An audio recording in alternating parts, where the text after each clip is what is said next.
अस्सलाम वालेकुम ख़ातिन हज़रात, मैं हूँ इसरार अहमद कसाना। आज हमने बात करनी है सीरिया के हवाले से। और आपको मालूम है कि सीरिया में 12 रोज़ पहले एक रजीम चेंज हुआ है। असद की जो रजीम थी, बशार अल असद साहब की, वो फ़ारिग हुई और उसके बाद अब वहाँ पे नए लोग आए हैं। इसको ज़रा समझना है कि मुख्तलिफ़ चीज़ें चल रही हैं और ख़ास तौर पे जो ताज़ा तरीन ख़बरें वो ये हैं कि यूएस ने ये मान लिया है कि उन्होंने इस ग्रुप को प्लांट भी किया, उनको फंड भी किया, सब कुछ किया, उसमें उनका एक बहुत बड़ा रोल था। और जिस तरीके से सब कुछ हुआ है, उसमें उनका रोल सामने नज़र आ गया। फिर साथ-साथ हम देख रहे हैं कि जो उनकी जो यूएस के रिप्रेजेंटेटिव हैं, एक खातून, वो वहाँ पे गई हैं, उनकी उनके साथ मुलाकात हुई है और उसको अब रीब्रांड करने की कोशिश की जा रही है, जुलानी साहब को। वो क्या होगा, किस तरीके से होगा, ये भी ज़रा देखेंगे। फिर हम साथ-साथ ये भी देख रहे हैं कि इसराइल जो है, वो सीज़ करता चला जा रहा है मुख्तलिफ इलाके जो हैं, सदर्न सीरिया में ख़ास तौर पे। वहाँ पे हम देखेंगे कि उसका क्या सिलसिला बन रहा है और फिर साथ ही साथ जो इलाका है, उसके ऊपर इसका क्या इम्पैक्ट पड़ेगा, किस तरीके से सारा कुछ होगा, टर्की का क्या रोल है, इसकी सारी जो सूरत-हाल है, इसमें मुख्तलिफ क्वेश्चंस उठते हैं। वो जो क्वेश्चंस हैं, उनको डेल्व करते हैं, आज ज़रा देखते हैं कि ये जो डिफरेंट कॉम्प्लेक्सिटीज़ हैं सीरिया की रिसेंट जो ट्रांसफॉर्मेशन हुई है और वाक़तन ये एक ट्रांसफॉर्मेशन ही है। तो इसमें मुख्तलिफ जो ममालिक हैं, उनका क्या रोल होगा, इंटरनेशनल प्लेयर्स जो हैं, उनका क्या रोल है और ख़ास तौर पे जो पोटेंशियल फ्यूचर ट्रैजेक्टरी है, वो किस तरह की होगी और ना सिर्फ शाम के लिए बल्कि पूरे रीजन के लिए। तो इसका ज़रा तज़िया करते हैं और हमें जॉइन कर रही हैं इसके ऊपर बात करने के लिए हमारी बहुत ही मोहतरम, बहुत ही रिस्पेक्टेबल जनाब प्रोफ़ेसर अनुराधा चिनॉय साहिबा, जो कि जेएनयू के साथ उनका ताल्लुक रहा है, बहुत अरसा उन्होंने पढ़ाया वहाँ पे और रिसर्च स्कॉलर भी हैं। आजकल इकोनॉमिक एंड पॉलिटिकल जो वीकली है, उसके लिए भी लिखती हैं और बहुत ही ज़बरदस्त लिखती हैं और ये बहुत ज़बरदस्त मैगज़ीन है इंडिया का, उसके साथ उनका एक ताल्लुक है। अभी उन्होंने रिसेंटली एक आर्टिकल लिखा है, वो इंशाल्लाह जल्दी छपेगा। तो प्रोफ़ेसर साहब से ज़रा पूछते हैं कि वो इस हवाले से क्या कहती हैं? गुड मॉर्निंग प्रोफ़ेसर साहबा। Good morning. कैसी हैं जी आप, ठीक-ठाक हैं? हाँ, ठीक है। गुड। अच्छा अनु जी, एक तो मुझे ज़रा थोड़ा-सा समझाएँ कि हमारे नाज़रीन को भी कि ये जो सीरिया में हुआ है, कुछ लोग कहते हैं कि ये इसराइल की विक्ट्री है, कुछ लोग कहते हैं कि जी ये अमेरिका की विक्ट्री है। अब एक आपस में भी इनकी लड़ाई हो रही है कि वो कहते हैं कि नहीं हमने इसको ज़्यादा फंड किया था, वो कहते हैं हमने नहीं किया था। और दूसरी तरफ हम देख रहे हैं कि ये एक ईरान के लिए बहुत बड़ा सेटबैक है। बाकी जो ममालिक हैं, ख़ास तौर पे टर्की जो है, उसका भी एक रोल रहा है। ये सारा जो एक किस्म का गुंजलक सा एक मसला है, ये ज़रा थोड़ा-सा हमें थोड़ा-सा आसान करके बताएँ, समझाएँ कि ये हुआ क्या है और कैसे हुआ है? देखिए ये सीरिया एक जो बहुत पुरानी सिविलाइजेशन है, पैल्मिरा, जी, लेवांट की। जी, और सीरिया में हमेशा हिस्टोरिकली कई पावर्स कंटेस्टिंग का कॉन्टेस्ट रहा है। तो जी, क्रूसेड्स भी यहीं हुए थे। इस्लाम और क्रूसेड्स के बीच में आपको याद होगा हिस्ट्री जी, में जी। बहुत सालों तक उसके बाद ऑटोमन एम्पायर ने इनको ले लिया। हुँ, फिर फ्रेंच और ब्रिटिश फ्रेंच कॉलोनियलिस्ट का उनका बहुत हाथ था, उनकी ट्रस्टीशिप थी। फिर वो जब गए तो फिर बीच में वो इजिप्ट का हिस्सा बन गए। हाँ, 60s में फिर उनको सिसेशन करके सीरिया का स्टेट बना। तो ये पॉलिटिक्स ऑफ पार्टीशन जो हुँ, कॉलोनियलिज्म का होता था, हाँ, वो सीरिया एक उसका विक्टिम रहा है। और दूसरी चीज़ जो बैकग्राउंड में ज़रूरी है कि सीरिया के लोग कौन हैं? हाँ, इसमें ये बहुत ही डाइवर्स कल्चर्स हैं, बहुत डिवर्स कम्युनिटीज़ हैं। हुँ, इसमें हाँ इस्लाम है, सुन्नी है मेजॉरिटी करीब क्रिश्चियनिटी हाँ, 70-75% बट क्रिश्चियंस भी हैं, एलावाइट्स, यजीदी, द्रुज़ कर्ड्स हैं, द्रुज़ भी हैं। द्रूज है छोटा, कर्ड्स 10% है, हाँ, मिलियंस है। हुँ, तो ये इतनी डाइवर्स अगर कल्चर है तो इसका मतलब कोएग्जिस्टेंस और प्लूरैलिटी बहुत ज़रूरी है। कोई भी एक कम्युनिटी या एक रिलीजन डोमिनेट करेगी तो बाकियों में फ्रीडम कम होगी तो इंस्टेबिलिटी आएगी। तो ये बशार अल असद चाहे वो टोटलिटेरियन था, अथॉरिटेरियन था, और हमारे थर्ड वर्ल्ड में काफ़ी ये ट्रेंड है स्ट्रॉन्ग मैन और जैसे गद्दाफी था, और हाँ, स्टेट उनके साथ ही जुड़ी होती है। लेकिन उन्होंने ये सारी कम्युनिटीज को इकट्ठा रखा हुआ था एक सेक्युलर तरीके से। लेकिन शुरुआत से 1948 से ही सीरिया और इजराइल की खूब एनिमोसिटी है। सीरिया ने जो तीनों वॉर्स हुई हैं अरब देशों की इजराइल के खिलाफ 1948 और फिर 67 से उनमें भाग लिया, पर बाकी अरब देश ने इजराइल से कुछ हद तक बना चुकी, उन्होंने रिकॉग्नाइज कर दिया कि इसको इनको रहना है, पर सीरिया हमेशा पैलेस्टीनियन कॉज के साथ रहा है। एक तो ये, हाँ दूसरा वो अपनी आइडेंटिटी और अपनी सॉवरेनिटी पे बहुत ही भावी है। तो कई बारी अमेरिका और अमेरिका और इजराइल दोनों चाहते थे कि ये भी डिसिप्लिन हो जाए, जैसे इजिप्ट हो चुका है, हाँ जैसे सऊदीज हैं, वो जो हम कहते हैं मतलब किसी तरीके से मान जाते हैं, पर सीरिया ने नहीं किया, बल्कि सीरिया एक तो पैलेस्टीनियन के साथ था, दूसरा ईरान और तीसरा रूस के साथ। रूस के साथ उन्होंने एक सोशलिस्ट काइंड ऑफ तरीका भी अपनाया बीच में। वहां पे जब सोवियत यूनियन कोलैप्स हुआ तो रूस फिर पीछे हो गया। तो फिर दूसरा किस्सा टर्की का भी इंटरेस्ट है। तो ये सारे पावर्स यहाँ पे अपना इन्फ्लुएंस बनाना चाहते हैं और उनके बीच में एक जियोपॉलिटिक्स रहता है। टर्की का इंटरेस्ट इसमें इसलिए है, दो रीजंस हैं।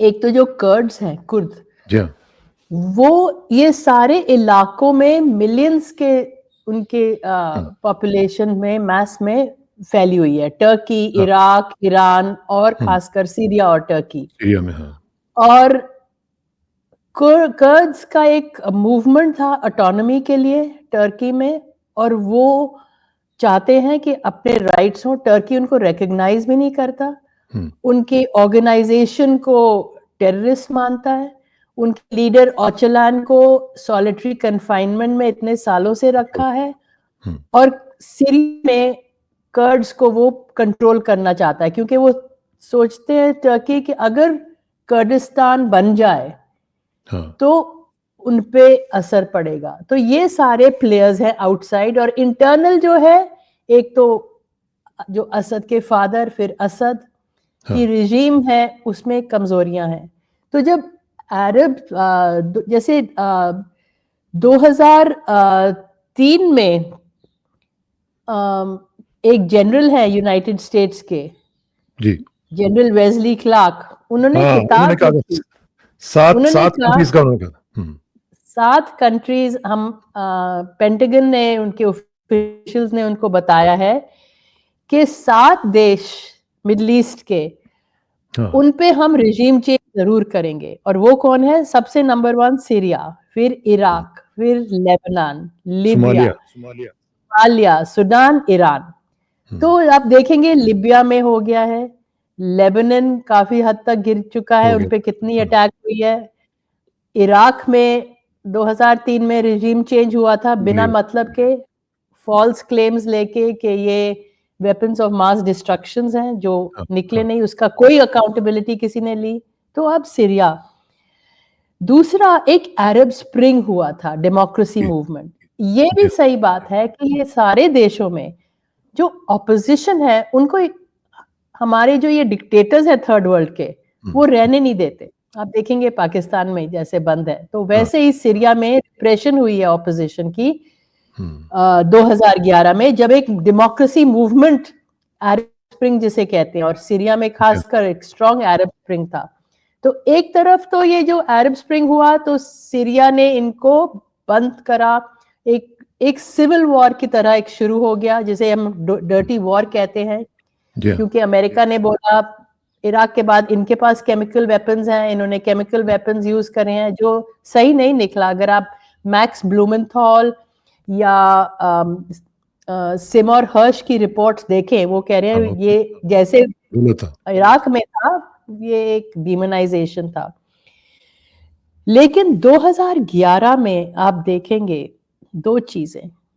एक तो प्रेसिडेंट ओबामा और नेतन्याहू की एक जॉइंट प्रेस कॉन्फ्रेंस हुई, और प्रेसिडेंट ओबामा ने, तो ये मार्च 2013 की, मैं एग्जैक्ट कोट देना चाहती हूँ, उस प्रेस कॉन्फ्रेंस में ओबामा ने कहा डायरेक्टली, आप ये अवेलेबल है जी हाँ, विल्सन सेंटर वगैरह अमेरिका के, पूरा कोट ही अवेलेबल है उनके साइट्स पे, कि जो with respect to Syria United States अपने एलाइज के साथ काम करता रहेगा और सीरियन ऑपोजिशन के साथ काम करता रहेगा, और हम ये असद का रूल को एंड करेंगे 2013 में। साथ ही ओबामा और हिलरी क्लिंटन ने एक जिसे उनका नाम रखा ऑपरेशन टिम्बर टिम्बर सिकामोर। सिकमोर, ये विकिपीडिया में भी है, जो भी देखना हाँ, चाहता है देख सकता ये है। 1 इसके बिलियन तरफ डॉलर्स एवरी ईयर इसके ऊपर उन्होंने रखा था। नहीं, टोटल $1 बिलियन 2012 से उसकी ऑपरेशन सिकमोर की ऑफ कोर्स एंड गेम थी रिजीम चेंज, पर किसको बेनिफिट किया? ये सारे टेररिस्ट ग्रुप्स, जिसको अब वो कहने लगे मॉडरेट्स है। मॉडरेट्स हैं। चाहे 2001 ही उनकी फॉरएवर वॉर्स चल रही थी टेररिज्म के खिलाफ, पर यहाँ के टेररिस्ट जो अलकायदा और आईसिस से लिंक थे, उनके लीडर्स उनके साथ लिंक थे, उन्होंने अल नुसरा बनाया, जी हाँ, इनको बेनिफिट मिला। 2001 से इनको पैसे मिले और प्रोपेगेंडा के लिए सीरिया के असद की रिजीम को डिमोनाइज किया कि ये ऐसे हैं, इतने लोग जेल में हैं, ये खुद, तो हाँ, ये दोनों चलता रहा। इस वक्त असद ने फिर से रूस की मदद मांगी और रूस और ईरान ने इनको फिर रिजीम चेंज से रोका, हाँ, क्योंकि वो लोग, रूस ने अपनी एक बेस बनाई, टार्टस बेस, और एक एयरफोर्स बेस, और ईरान ने भी सीरियन आर्मी को मदद दी। तो इसीलिए 2012 से ये जो ऑपरेशन शुरू हुआ वो सक्सेसफुल इमीडिएटली नहीं हुआ, नहीं हो सका। चाहे ये टेररिस्ट बढ़ते रहे। तो अब बस यही था कि ये बढ़ते रहे और आगे चल के उसका नतीजा अब देख रहे हैं। हाँ, अब हाल में ही क्या हुआ कि जो ये ऊपर से सैंक्शंस, बहुत ही सीजर सैंक्शंस जो ओबामा ने डाले थे, बहुत ही डिबिलिटेटिंग, उससे मेडिसिन्स या कुछ नहीं मिल रहा। नॉर्थ ईस्ट सीरिया में जहां कर्ड्स रहते हैं वहां अमेरिका की बेस है, 2000 अमेरिकन सोल्जर्स हैं, और आज तो उन्होंने मान लिया ना, आज तो उन्होंने मान लिया कि 2000 हैं। हाँ, मान लिया, पर इतने साल, और ऊपर से जहां ये नॉर्थ ईस्ट रीजन है वहां पे ऑयल भी है और मोस्ट फर्टाइल रीजन है, सबसे ज्यादा। तो पूरा सीरिया का ऑयल अमेरिका और इजराइल के कंट्रोल में, सोच लो। और उन्होंने ऑयल यहां से चोरी करके, ये साफ साफ कहना चाहिए, क्योंकि ये सीरिया का ऑयल था पर अमेरिका ने चोरी करके यूरोप में भी एक्सपोर्ट किया है। वहां से उनकी वहां पाइपलाइन है, सीरिया मेडिटेरेनियन में है, उनकी पोर्ट से ऑयल वहां जाता है। तो ये और सीरिया की रिजीम को कमजोर करते रहे। सीरिया को ऑयल ईरान से लेना पड़ा, एक ऑयल प्रोड्यूसिंग कंट्री, खुद उसको लेना पड़ रहा है किसी और से। हाँ, और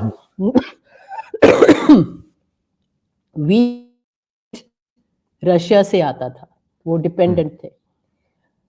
और आपको याद होगा जब एक रिपोर्टर ने मैडलिन ऑलब्राइट जो सेक्रेटरी ऑफ स्टेट थी उस वक्त, उसको पूछा कि इराक के बारे में, कि यहाँ पे करीब 500,000 चिल्ड्रन और सबकी डेथ हुई है क्योंकि आपके सैंक्शंस ने बच्चों की दवाइयां नहीं अलाउ की, आप क्या सोचती है? तो उन्होंने रिप्लाई दिया, इट वाज वर्थ इट।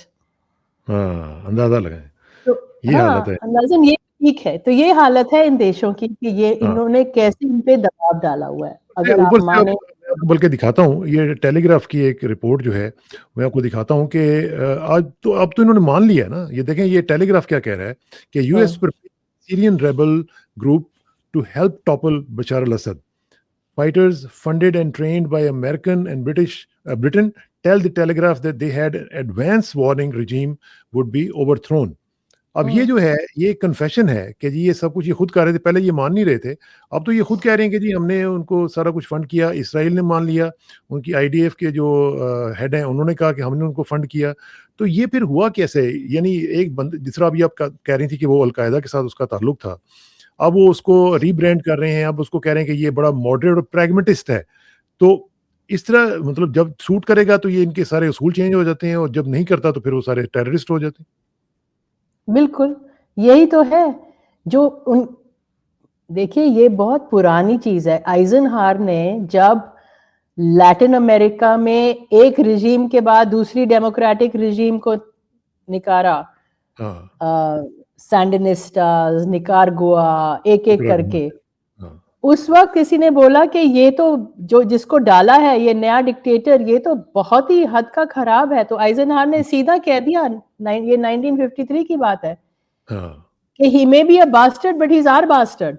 हाँ, तो इनकी ये पुरानी पॉलिसी है कि चाहे टेररिस्ट हो, अगर हमारे को इससे फ़ायदा है तो ठीक है, दूसरे में टेररिस्ट है तो जाए फिर नहीं। भाड़ में।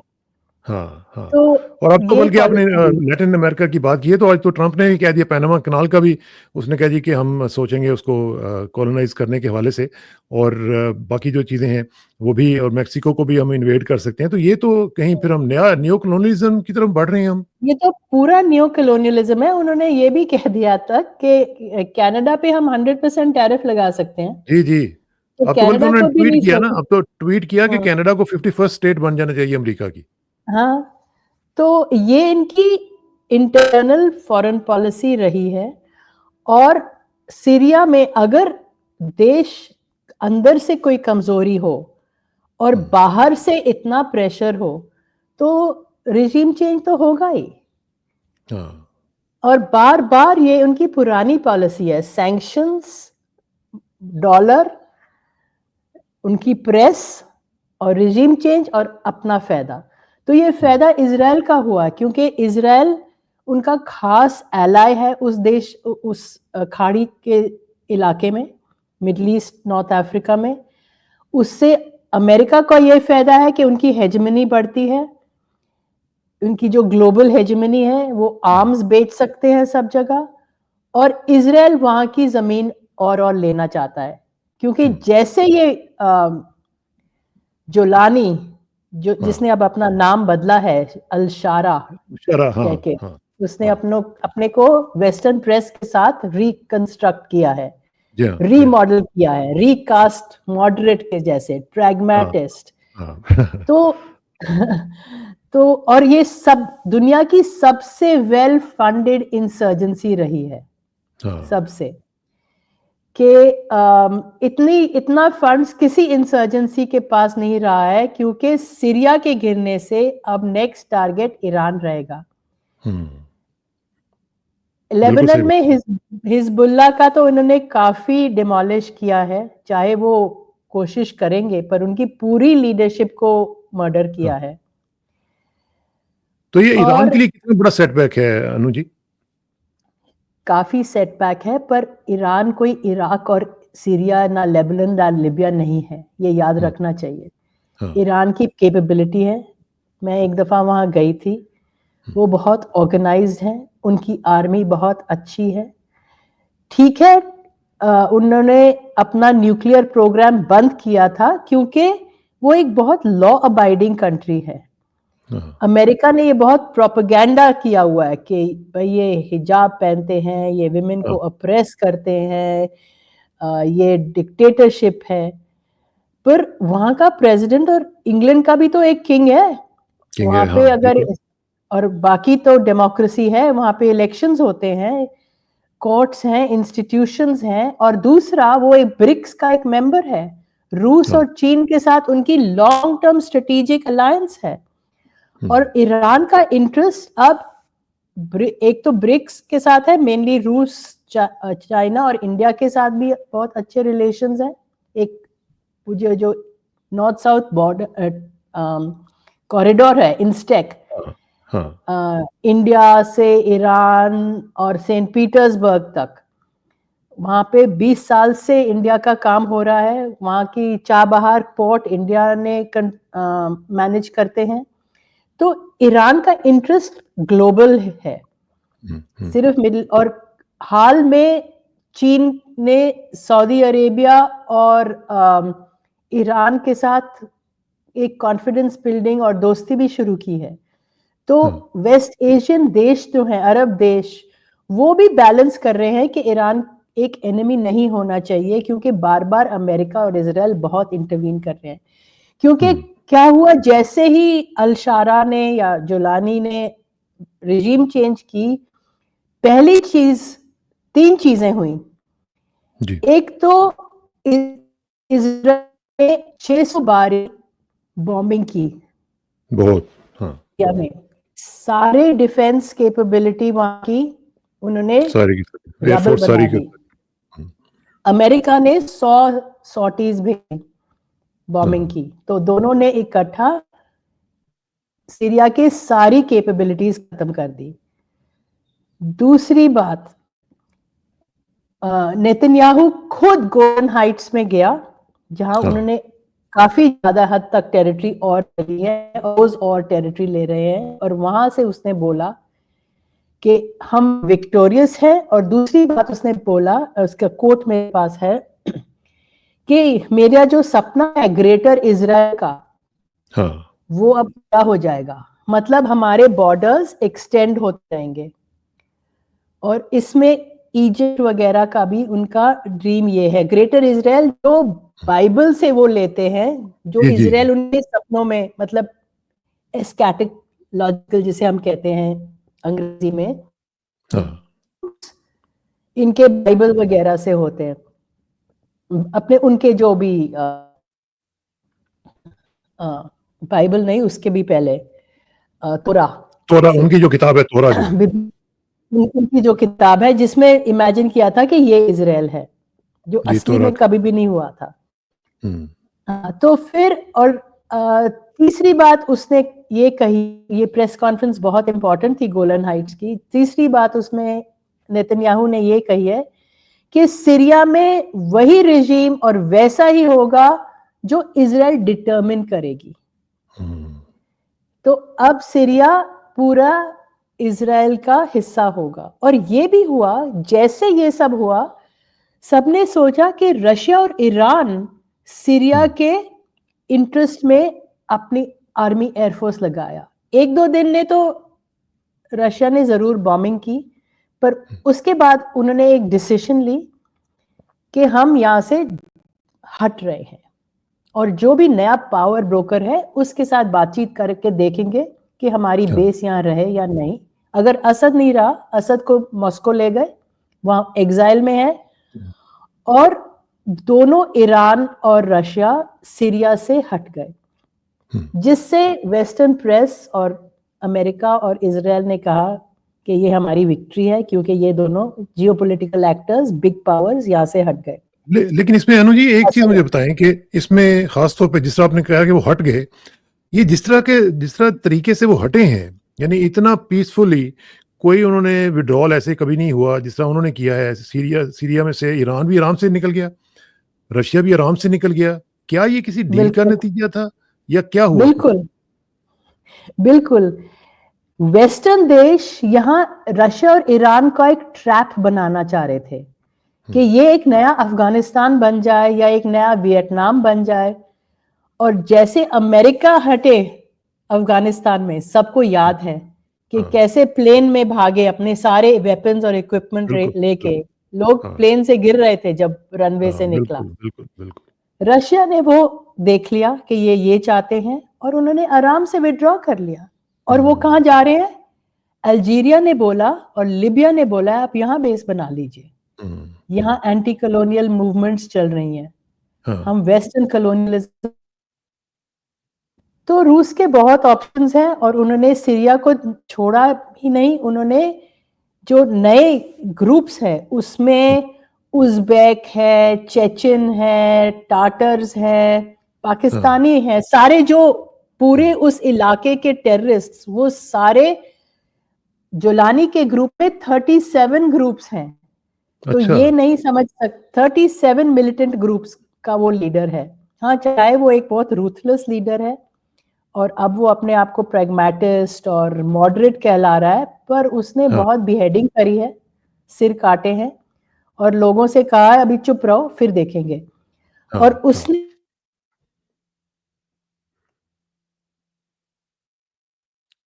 ओहो! हेलो। जी, नानू जी आपको आवाज़ आ रही है? आपका सिग्नल ड्रॉप हुआ है। ख़वातीन हज़रात ये कुछ मसला हुआ है सिग्नल का आज। लेट्स सी अभी अगर अनु जी वापस आ सकती हैं तो देख लेते हैं। 1 सेकंड होल्ड कीजिएगा। मैं चेक करता हूँ हाँ, ये सिग्नल। आ गई, आ गया। जी अभी कुछ गड़बड़ हुई थी, आपका सिग्नल ड्रॉप हो गया था। हाँ, 1 सेकंड के लिए, पर अब आ गया। अच्छा ठीक है, ठीक है। पर मुझे गो अहेड। आवाज आ रही थी। हाँ, अच्छा। तो रूस ने भी कोशिश की, टर्की, ईरान और रूस की बात हुई कजाकिस्तान में, अस्ताना प्रोसेस जिसे कहते हैं। जी हाँ। उसके बाद असद की बात हुई, गल्फ स्टेट्स के बाद असद उनके टर्म्स नहीं माना, तो ये हुँ, लोग विड्रॉ कर चुके, क्योंकि हाँ, पुतिन ने अपने 19 दिसंबर की प्रेस कॉन्फ्रेंस में कहा था कि अगर असद की फोर्सेस लड़ना नहीं चाहते तो हम नहीं लड़ेंगे, हुँ, तो हम विड्रॉ कर रहे हैं। हाँ। तो इस तरीके से रिजीम चेंज हो चुकी। तो ये जो लेकिन अभी टर्की का जो रोल है अनु जी, उसमें मुझे ज़रा बताएँ कि अब टर्की जो है वो ज़ाहिर है एक कर्ड का जो कुर्दों को जिसको हम कहते हैं, उनका एक इश्यू तो है। लेकिन जो कुर्दों की जो एसडीएफ है, जो कि Kurdish led Syrian Democratic Forces so called जिनको कहते हैं, ये तो इनको पहले अमेरिका सपोर्ट कर रहा था और ये आईसिस के साथ लड़ रही थी। अब उनके नए फेसेस आ गए हैं। अब जो सूरत-हाल बनेगी, इसमें जो एसडीएफ का जो फ्यूचर रोल है, वो क्या होगा और उसमें टेरिटोरियल कंट्रोल्स जो हैं, वो कैसे अब शिफ्ट होंगे? क्योंकि एक पावर पावर वैक्यूम तो मौजूद है ना। अब इसमें क्या सूरत-हाल बनेगी? कैसे इवॉल्व होगी ये सारी सिचुएशन? देखिए, टर्की और अमेरिका दोनों नेटो के दोस्त हैं, हाँ। मेंबर्स हैं, पर उन दोनों के बीच में खींचतान होती रहती है। हुँ, लव हेट रिलेशन है, हाँ, क्योंकि टर्की उनके लिए ज़रूरी भी है, वो नेटो का एलाय है और टर्की अपनी इंडिपेंडेंट फॉरेन पॉलिसी भी साथ चलाता है। रूस के साथ भी उनकी बहुत दोस्ती है। हमेशा, हाँ, अभी हाल में ही एर्डोगान ने बोला कि पूरी दुनिया में 2 ही लीडर हैं, एक मैं एर्डोगान और दूसरा पुतिन। और ये क्यों कहा? क्योंकि पुतिन से उसकी बात हो रही थी इसके बारे में। हुँ, क्योंकि वो चाहता है कि अमेरिका कर्ड्स को इंडिपेंडेंस ना दे किसी हाल में। अगर हाँ, सरिया टूट जाएगा तो कर्ड्स को ज़रूर, अभी भी वो ऑटोनोमस प्रोविंस है, वो सबसे ऑर्गेनाइज्ड फोर्स है, हाँ, बाकियों तो बीच में लड़ाइयाँ हो रही हैं। एक प्रोग्रेसिव ग्रुप भी है जो चाहता है कि सीरिया एक यूनाइटेड रहे। यूरोपियन यूनियन वगैरह सब कह रहे हैं कि सीरिया की एक सॉवरेनिटी रहे और वो यूनाइटेड रहे, पर हाँ। किसी को कुछ पता नहीं कि आगे क्या होगा, प्रोजेक्शन क्या होगा, वो तो तो कोई क्या कोई नहीं सीरिया किसी। सीरिया सीरिया के अंदर ये आप देख रही हैं कि प्रैक्टिकली ये जाएँगे, इन्वेड करेंगे क्योंकि इनकी फोर्सेस जो हैं वो बॉर्डर के ऊपर खड़ी भी हैं। तो क्या ये प्रैक्टिकली अंदर जाएँगे उसके और जाके टेक ओवर कर लेंगे सारा कुछ? टर्की के? टर्की ने बहुत फंडिंग की है ये एचटीएस की, जोलानी के ग्रुप एचटीएस, हाँ, हाँ। हरात अल तहरीर अल हाँ जी, शम्स शाम। की, हाँ, शाम की। तो उसकी इतनी फंडिंग की है, आपने देखा होगा वीडियोस जिसमें लाइंस थी टोयोटास गाड़ियों हाँ, की, हाँ। वेपन्स थी, ओपन जीप्स थी। तो वो कहाँ से आया इतना पैसा? हुँ। आ, तो टर्की और ये ऑपरेशन टिम्बर सिकमोर सीआईए से पैसा हाँ, आया। हाँ, हाँ। तो अब वो देखें क्या करना चाहते हैं। कोई भी, एक तो इजराइल ने काफी हिस्सा ले लिया है, हुँ। टर्की ने भी अपना जोन ऑफ इन्फ्लुएंस बना लिया है, कर्ड्स में अमेरिका ने अपना जोन ऑफ इन्फ्लुएंस बना लिया है, इजराइल तो दमास्कस तक जा रहा है। तो हाँ, तो बचेगा क्या? इजराइल और अमेरिका तो इकट्ठे होंगे। हाँ, हाँ। कर्ड्स को पैलेस्टाइन के साथ कुछ लेना देना नहीं है, तो वो कॉम्प्रोमाइज कर सकते हैं। उनको हुँ, तो अपना ही अपना ही चाहते हैं कि इतने हजार साल से हमें फ्रीडम नहीं मिले, हमें कुछ तो ऑटोनॉमी मिले। हाँ, तो कुछ तरीके का भी हो सकता है, और सीरिया एक जुड़ा जैसे पहले था नहीं रहेगा, हम्म, चाहे वो या तो अलग स्टेट्स बन जाए, क्योंकि नेतन्याहू की कोशिश रहेगी कि जो वो इजराइल से पैलेस्टीनियन को हटाना चाहते हैं, हो सकता हम्म, है वो यहाँ ले आए, उनको यहाँ भेज हाँ, दें गोलान हाँ, हाइट्स नहीं, तक। उनकी हाँ, हाँ, एथनिक क्लेंजिंग हो जाएगी, सीरिया हाँ, की शेप बदल हो जाएगी, वहां एक नई माइनॉरिटी और एक नया प्रॉब्लम शुरू हो जाएगा। हाँ, हाँ। और गजा जो है, जो उनका पुराना एक वो है कि जी वाटर फ्रंट वहाँ पे एक कंस्ट्रक्शन हो जाए, बिल्डिंग्स बन जाए और सारा कुछ बिजनेस वगैरह के वाले से हो वो भी हो सकता जाए। है। अच्छा, हाँ, साथ-साथ ये ऑयल। मुझे बताएँ कि जो जियोपॉलिटिकल शिफ्ट्स हो रही हैं ये सारी की सारी, ये ज़ाहिर है कि सिर्फ़ सीरिया तक तो नहीं रहेंगी ना, इसका तो ब्रॉडर पर्सपेक्टिव अगर आप देखें तो ब्रॉडर मिडल ईस्ट रीजन जो है, वो सारे के सारा उसके अंदर इसका कुछ ना कुछ असर तो आएगा। पर्टिकुलरली जो बैलेंस ऑफ पावर है नेबरिंग कंट्रीज़ में, वो भी आप समझती हैं कि शिफ्ट होगा? बिल्कुल शिफ्ट होगा, क्योंकि ये 3 इंटरकनेक्टेड वॉर्स हैं। हुँ, यूक्रेन, मिडल ईस्ट और इंडो पैसिफिक, चीन के साथ। हुँ। यहाँ तीनों जगह पे अमेरिका का इंटेंशन है, और आपने देखा होगा यूक्रेनियन फाइटर्स भी यहाँ एचटीएस को ट्रेन कर रहे थे जी, जी, कि जी। रूस को चोट लगे, पर रूस इस ट्रैप में नहीं गिरा। वो हुँ, एक ब्लडी कॉन्फ्लिक्ट, यहाँ क्रूअल कॉन्फ्लिक्ट नहीं चाहता था कि जिसमें वहां फंसे, और उनके काफी इश्यूज हैं वैसे भी यूक्रेन में, जहां वो जीत रहे हैं। और तो और ट्रम्प भी नहीं चाहता कि रूस के साथ ज्यादा हो, क्योंकि वो चीन पे पॉइंट आउट करता है। हुँ, एक और इंटरेस्टिंग चीज हुई है हाल में, जी, मैंने तो खैर अमेरिकन न्यूज़पेपर्स, मैं सिर्फ वॉशिंगटन पोस्ट देखती हूँ। ठीक है। ट्रम्प ने एक एक प्रेस कॉन्फ्रेंस मैंने देखी फोर्ब्स की, जिसने उसमें कहा कि चीन बड़ा देश है और अमेरिका और चीन दोनों दुनिया को संभाल सकते हैं। हुँ, अगले दिन ही चीन ने एक प्रेस नोट निकाला हाँ। कि चीन अमेरिका के साथ ग्लोबल हेजेमनी में का कोई इंटरेस्ट नहीं है। तो हुँ, एकदम जवाब दे दिया, बिल्कुल क्लैरिफ़ाई कर दिया ना उन्होंने। क्लैरिफाई कर दिया कि हम हेजेमॉन्स नहीं हैं, आप हेज हैं, हाँ, आप जो हाँ, करना चाहते हैं हम उसको हुँ, रोकेंगे अपने तरीके से। हाँ, और पुतिन ने प्रेस कॉन्फ्रेंस में ये भी कहा कि रूस और चीन के बीच बहुत ही इंटरनेशनल कोऑर्डिनेशन है। वो 4 घंटे की प्रेस कॉन्फ्रेंस थी, हाँ, पर कई चीजें उसमें सीखी। तो ये वहां का जियोपॉलिटिक्स है। और मिडल ईस्ट पर डिवाइड फिर से हो गया, शिया वर्सेस सुन्नी, हाँ, Iran versus Saudi, Saudi versus Yemen, Houthi versus Ansarullah versus Saudi. तो हाँ, फिर हाँ, अमेरिका और इजराइल के लिए दरवाजे फिर ज्यादा खुलेंगे।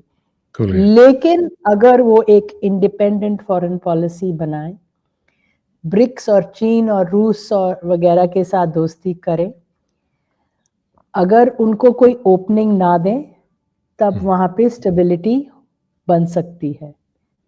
क्योंकि ये अपना पूरी इंटरनेशनल हिस्ट्री पढ़ने उनके लिए ज़रूरी है कि अमेरिका कैसे रिजीम चेंज करता है। 10-10, हाँ, 20-20 साल लग जाते हैं, पर वो लगा रहता है। लगा रहता। आखिर सारी दुनिया कह रही है कैसे सीरिया गिर गया। हाँ, अमेरिका ने 2003 से शुरू किया हुआ प्लान था। बनाया। हुँ, 2011 में ये टिम्बर टिम्बर सिकमोर शुरू हुआ। हाँ, पूरे 10 साल लगे सैंक्शंस और पैसे देने, जब ये ऑपोजिशन टेररिस्ट फोर्स तैयार हुई और रेजिम चेंज हुआ। हुँ। तो ये एक पाकिस्तान में तो सडन चीज नहीं पाकिस्तान में तो पाकिस्तान में तो विदिन मंथ्स उन्होंने कर ली थी।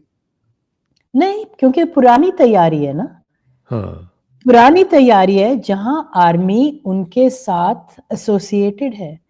हाँ, उन्होंने इंडिया को एनिमी बनाया हुआ है, पर हुँ, असली एनिमी तो अमेरिका है। इंडिया क्या इंटरवीन कर रही है? इंडिया ने रेजिम चेंज किया है? इंडिया ने क्या इमरान को जेल में डाला है? उन्होंने हाँ, खुद किया है, और अमेरिका को बार बार ओपनिंग दे रहे हैं। हुँ। इंडिया की भी रिलेशनशिप है अमेरिका के साथ, पर हम उनको डिस्टेंस पे भी रखते हैं हाँ हाँ कि आप जो हमारी पॉलिसीज है उसमें दखल ना दीजिए। उन्होंने कितने बारी कहा है कि आपकी लड़ाई चीन के साथ होगी, आप हमारे से वेपन्स लीजिए, हमारे साथ एक स्ट्रेटेजिक अलायंस कीजिए। इंडिया ने बोला नहीं, हम अपने आप हमारी कैपेसिटी है। और चीन के साथ उन्होंने बातें, स्ट्रेटेजिक ऑटोनॉमी जो है वो मेंटेन की हुई है ना, पहले नॉन अलाइनमेंट, फिर स्ट्रेटेजिक ऑटोनॉमी, और जिस बात पे वो बोलना चाहते हैं जरूर बोलेंगे, बोल भी जिस लेते पे हैं। न्यूट्रल रहना चाहते हैं न्यूट्रल रहेंगे। तो इससे अब वो एक इमर्जिंग कंट्री बन चुके हैं। पर हाँ। अगर आप अपनी फॉरेन पॉलिसी किसी और को आउटसोर्स कर दीजिए तो फिर आप जरूर एक वल्नरेबल बन जाओगे। और हाँ सीआईए के पास हर देश के लिए, और वहां पे इतने थिंक टैंक्स हैं, हाँ 100 थिंक टैंक्स होंगे जो मिडिल ईस्ट की का हर चीज जानते होंगे बिल्कुल और बिल्कुल। कैसे इनको ट्विस्ट करके बदला जाए। Rand Corporation, Middle East Institute. Think tanks, institutes कई, और खास तौर ईरान में उनके 100 चैनल्स होंगे पर्शियन लैंग्वेज में, अरेबिक लैंग्वेज में, रेडियो फ्री लिबर्टी वगैरह जैसे, बिल्कुल बिल्कुल। जिसमें वो पूरा अपने उनके रिजीम के साथ डेमोक्रेसी बोलते रहते हैं। और उन रिजीम्स को अब कहाँ रही डेमोक्रेसी, सीरिया में लाएंगे डेमोक्रेसी जोलानी के थ्रू, वो डेमोक्रेट है क्या? ये तो सारी लिप सर्विस ही है, ये तो लिप सर्विस होती है। लिप सर्विस नहीं, हिपोक्रेसी और फ्रॉड है। हाँ सही सही बात। वर्ड यूज करना चाहिए, क्योंकि ये लिप सर्विस तो ये वेस्टर्न मीडिया बहुत आराम से कर देगा, हमें तो बोलना चाहिए ये सीधा फ्रॉड है। फ्रॉड है हाँ। हाँ, और देखना चाहिए और सबको जरा पढ़ना चाहिए अमेरिका की ये फॉरेन पॉलिसी बोलते क्या है और असली में इन्होंने क्या तबाही डाली है। और इसीलिए अमेरिका इतना पावरफुल देश है, क्योंकि जो उनके फायदे में है वो बहुत ऑयल है, उनको मिडिल ईस्ट ऑयल की जरूरत नहीं है, पर वहां ऑयल पॉलिटिक्स इतना क्यों चलती है? क्योंकि वो ऑयल कंट्रोल में रखनी होती है ना। एक तो प्राइस कंट्रोल, दूसरा ये oil China, India, south east Asia में जाता है और उन देशों को वो कंट्रोल में रखना चाहते हैं।